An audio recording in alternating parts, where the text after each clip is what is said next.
long time felt that the most important thing that clients go away from a session that's a Hakomi-like session, any experience where their witness is Yes. developing, Yes. where their ability to notice what's happening for themselves increases or clicks in faster, that's the main life-changing skill that develops. Whatever issues you work on, just the ability and the habit of noticing, oh, this is coming up for me, this is what's Yes. happening for me, and Yes. being curious about, okay, well, what ideas are informing this feeling? You know, I saw something and it makes me feel this way. What's the lens of perception? And what meaning am I making of it? And what am I remembering that goes into creating this reaction? And then how is my body organizing around this reaction that keeps me stuck there, possibly? So that habit and that capacity to be able to witness oneself is life-changing. We should add that. It's not just face-to-face. It's because we pick up people's tones and feelings, certainly audibly as well.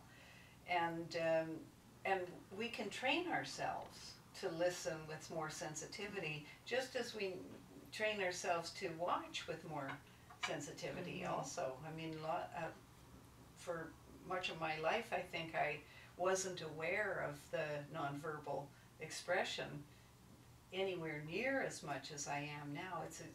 It develops with practice. The same with the audio perception of somebody gives a lot of information. But you're right. It's whether I'm listening to you, sitting and talking to you, and looking at you, reading the words on a page. The more I have the ability to not just pay attention to what you're expressing, but to my own reaction to it, and to the fact that my interpretation may not be what you meant. That just to be able to question a little bit my assumptions about what you mean, so that I'm not blaming you for my reaction. And again, that changes relationships. That Distance. gap, the space between the reaction I'm having and whatever I do with that, is to question it a little bit and to pay attention to myself and to consider the possibility that I'm mistranslating something.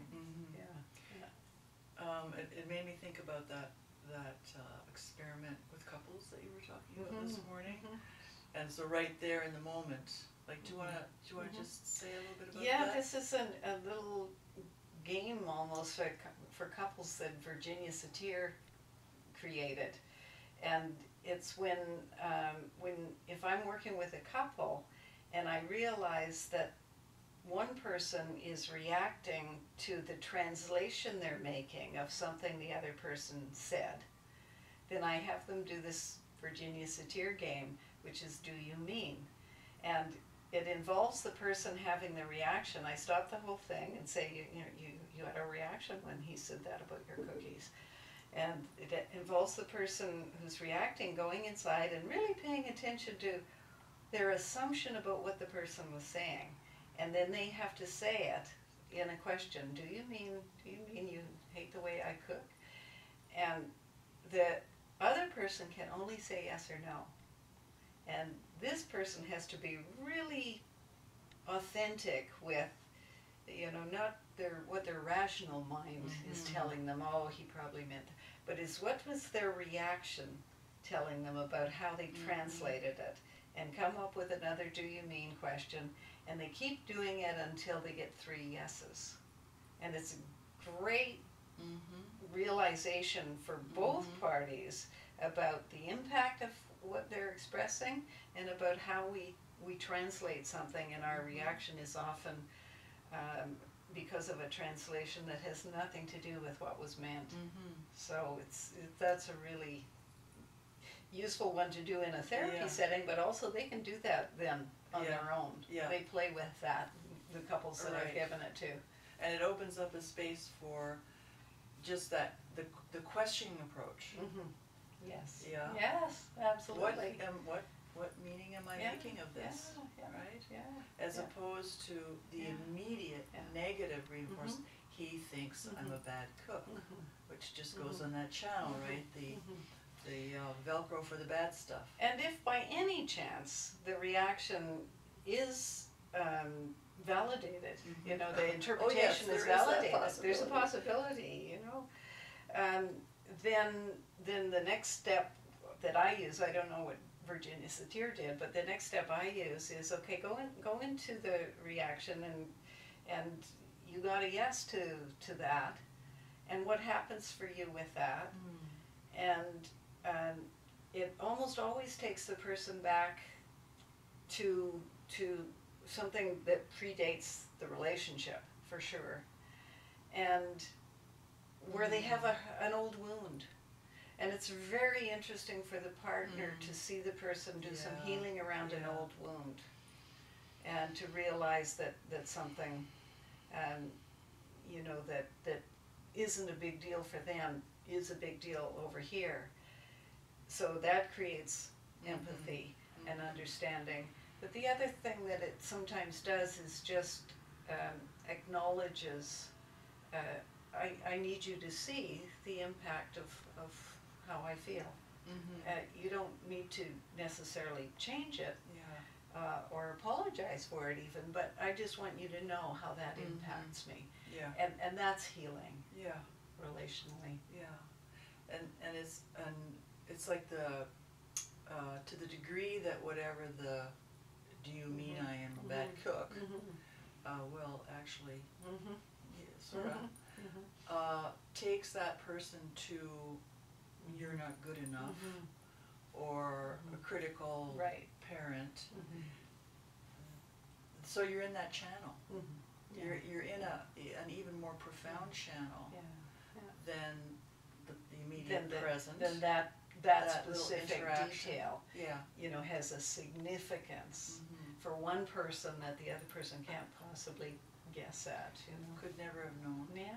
And may be that the inhibition that might have happened to, I could never possibly tell her or him, I could never tell him that I think he's a bad cook, because I somehow intuit that would be like a life or death. That would be taken as so wounding that I'll just not say anything about that. That's right, and the life or death significance is an indicator in itself of something that happened that goes back to an experience when the person was really young, with a parental experience. Because when we're really little, we rely for our life on our parents, and on our parents caring about us and being consistent. And if there's any doubt for a young child about that, it feels life-threatening. And then when it happens as an adult, it can feel life-threatening, but it needs to, you know, that the feeling of that and the connection with, you know, the child that experienced it needs to come into consciousness, so the person can realize, okay, this feels life-threatening, you know, when you turn away or when you do whatever. But that's because, you know, it did when I was little, and it was. And now, you know, I'm not going to die when I turn away. And just to actually update the files on, okay, that doesn't feel good, but it's not life-threatening anymore. And updating the files via the brain, right? So this is very much like EMDR. Is we know that it's not life and death, but it feels like it's life and death, and we didn't even know that. Right? So it's, you know, it's connecting on both sides of the brain as the way of updating the files. And in Hakomi we don't do the eye movement, but we do the connecting with not just remembering the childhood experience and go, oh yeah, okay, well that but in a way accessing how young we feel when we're triggered that way. And this adult situation now happening is triggering this 5-year-old child, and so it feels like a life-threatening situation, and that connection has to be conscious, I think, and it's much, I think, the same as the integration that happens in something like EMDR, if that connection is not just cognitive but embodied, an embodied experience. Because the person, whenever we are triggered into an experience that goes back to childhood, we actually change bodily. It'll be as if we get small, and it'll be felt by the person. It'll be visible to the other, and you know, if I cave in and collapse and imagine, not consciously but unconsciously, that I'm 5 years old, and when he turns away from me, it's like my mother is abandoning me. If as long as I stay small and disempowered, it's still going to feel that big. I need to kind of pay attention to that, realize I'm doing that in my body. I could do that, I could do this, I could, you know, and then I don't have the person notice that they're collapsing and then try and straighten up their posture. That would be like fixing or correcting. I think what helps, because it's consciousness that changes things, is explore this embodiment. Get to know it. How am I doing this? Change one thing. How does that change? What if I take a big breath in here? It's experimental for the purpose of not of correcting something, but of bringing more and more consciousness to it, because consciousness is choice. And choice frees me up from the inevitability of that trigger always putting me back into that experience.